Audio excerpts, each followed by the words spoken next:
the devil's method. And that concludes that section. Now let's move on to the next section, which is section verses 2 and 3.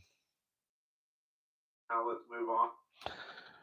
Verse 2. But I beseech you that I may not be bold when I am present with that confidence, wherewith I think to be bold against some, which think of us as if we walk according to the flesh. Paul is saying to them that they should not think of him as walking according to the flesh because he made tents and his hands got dirty and he was sweaty as he worked. This is a way they would evaluate him. Verse 3.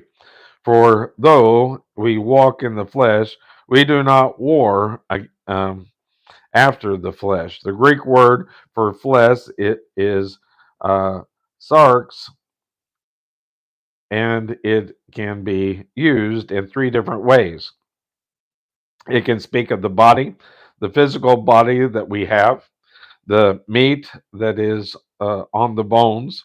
It can speak of weakness, meaning that which is psychological. It can also mean that corrupt nature which you and I have, that fallen nature. That is the spiritual meaning. So this word can be used in a physical sense, in a psychological sense, and a spiritual sense. Paul uses the word flesh in all three senses, but more frequently in the sense of the old Adamic fallen nature. For I know that in me, that is in my flesh, dwelleth no good thing. Romans chapter 7 and verse 18.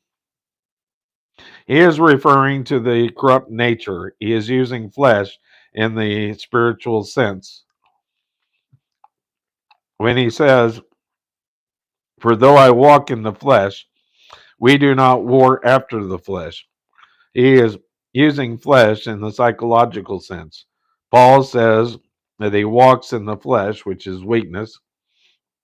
I do not think Paul came to Corinth in the energy of the flesh. The warfare was spiritual warfare.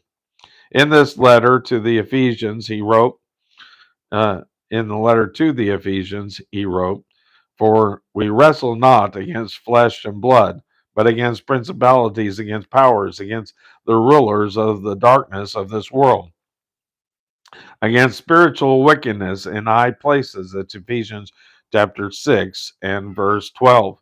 Paul did not come as an ordinary man who was dependent upon the principles of the natural.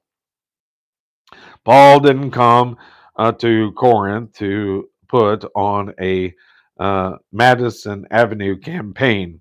He didn't use the methods of advertising and organization in human effort and energy. This does not mean that there is no time for us to use these. I'm not saying that Paul didn't use them.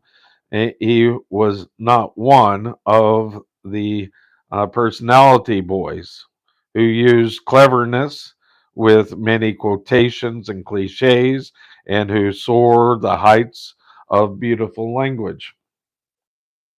He didn't come on an anti Nero or an anti Caesar campaign. He didn't come to Corinth to clean up the city. He didn't come to in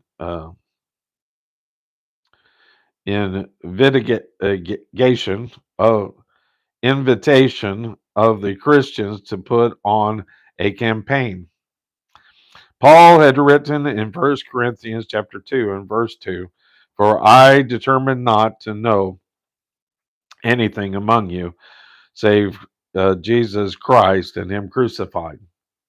Paul had a grand perspective in an entire battlefield.